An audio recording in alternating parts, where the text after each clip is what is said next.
So let me get this right.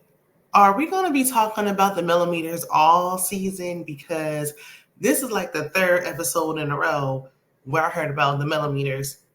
And I didn't even see Melody this episode. So we talking about millimeters and we don't even see Melody? Listen, let's go ahead and get into it. This is LAMH Huntsville, Season 8, Episode 9, Beyond Scared Stormi. I'm Shayna.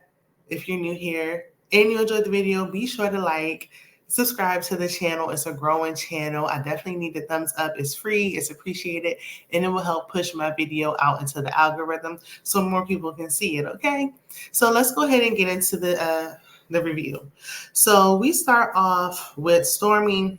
She's preparing to turn herself in because remember last week she said that she had a warrant out for her arrest because she got into it with what? A millimeter, okay? Apparently the streets was talking. They said that was another YouTuber. I'm not familiar, don't know nothing about it. I just know Stormi had to turn herself in.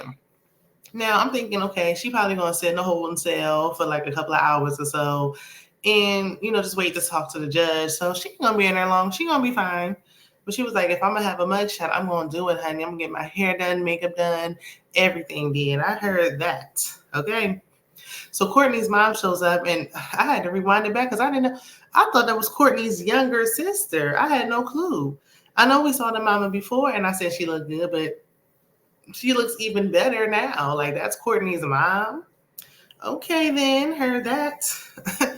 So Stormi said she called her mom her mean mama. Her mama just looked mean. And she was like, that's what you get for being on reality TV. And that's foul. That's messed up because now is not the time for that nonsense. Whether you agree with her being on reality TV or not, you get mic'd up and you get on camera every chance you get. Stormi's mama, I don't forgot her name. I think it's Lucy. I don't know, but I do know that you need to be there for your daughter. Like what? But Stormi she's naturally pretty. That's just a side note. So then we have a scene with Destiny, Tisha, and Trish. They go to a candle making class. There was a lot of filler scenes. And I'm like, it's only episode 9. I've been bored most episodes. And now a filler episode? Okay, child. Anyway, let's go ahead. I have always wanted to go to a candle making class because I love candles. And, I'm going to do that. But yeah, so Destiny talks about how her conversation went with Sunny and how Sunny stated that Moses don't cheat on her because she's with him every day, as if that means something. Like, Sunny, you sound foolish. And you too seasoned to be talking like this. I don't know if this is her first marriage or what's going on, but I mean, you've been alive and in the world. You know that men can come home every night and cheat, right? Like that. That doesn't, what are you saying and why are you saying it? So Trish mentioned that she has a boyfriend and a husband, basically to say like, okay, and what that mean? Girl, we know this ain't about you. Like, I'm just so tired of her bringing up that she got a boyfriend and a husband. Like, we get it, okay? I just don't want to see her next season, please. And Destiny said that she could still have Moses if she wanted him. I don't know, Destiny. It seemed like he wanted a woman that got a little point, okay? No shade, but that just ain't you, boo. I'm just saying. So we get a scene with Trisha's sister. She comes to visit. I think this sister lives in California or something. I don't know. But she shared with her sister that she's been separated for 4 years and she's been living with Ken for a year. And her sister was like, what? Separated for 4 years? I can't even believe. Like, how could this be? And then she was like, I thought that Ken was just a little plaything, like, just something to pass time, like a fun time, I didn't think it was nothing serious. Well, you shocked to hear that they were separated for all these years, but you knew that Ken was in the picture and you thought that he was just a plaything? Like, the math is just not mathing for me. But, yeah, I don't know. Trish said that she was like, look, they're not compatible. I'm thinking, was they really separated for 4 years? Or is that an exaggeration? Because people were saying they were still together 4 years ago. So when did it really end? Or are you just trying to like add on some extra time to try to make it not look so bad? It still looks bad no matter how you slice it. You might as well tell the truth. But that's why I took Stormi when she said that she was calling the current husband Mr. I took that with a grain of salt. One, Stormi had already admitted she don't even know this man in real life. Two, Trish's story keep changing, and she just looked like a liar and sound like one too, in my opinion. But basically, her sister was like, she wanted her to work on her marriage, and they've been together since high school. She used to seeing them with each other. They got kids. Trisha said that they really only got married for the kids. I feel like if you only get married because you have kids, it will never work. That's not enough. Like, kids are not enough, and they grow up and they get out the house, and then what? But we saw a scene where her kids, when she was talking to them about Ken, and they seemed fine with her being with him. I mean, they live in a house with him, so yeah. Trisha said that she's done and she's going to leave. I think she needs to, because she's been with her husband since high school, and then she immediately jumped into another relationship with Ken. She's never been alone. Like, she needs to be by herself and figure out who she is. But the house looked nice. I'm like, dang, personal training paying like that. I would say maybe I need to jump on board, but I can't even train myself, child. Anyway, so the guys, the new batch of guys, because the original guys we don't hardly see no more. But the guys, Martell, Chris Fletcher, Courtney, and Ken go bowling. Ken, and you know what? Not to just slide off of Trisha's sister so fast, but y'all let me know what y'all think about this in the comments. Do you think that Trisha's sister really knew what was up? She over-exaggerated or not? Because something about that is just off. Everything about Trisha's story, her storyline is just off. Even when it comes to Martell. But Ken gets straight to the point, and he asked Martell why he pretended not to know Trisha when he saw her. And Martell started lying like he liked to do, not making no sense. And all he doing is making it seem like they did something in the past. Now, I would say maybe that was just for a storyline because he desperately needs one. But he's not doing this alone. Trisha's also awkward, and it's kind of weird as well. But, of course, Ken talked all that trash behind his back about how he need to talk to Martell, he need to check him and all this stuff. And then when you get in front of him, you ain't saying nothing, ain't doing nothing. But I guess this is the so-called confrontation. Okay, anyway. So Trisha being married comes up again. Ken says that they were separated 3 to 4 years before he even got there. How were they separated 3 or 4 years before you even came in the picture? When she said they've only been separated for 3 or 4 years. Which one is it? Like, y'all got to get this story together and be on one accord and be on the same page. Y'all making it too easy for people to just pick up that this don't make no sense.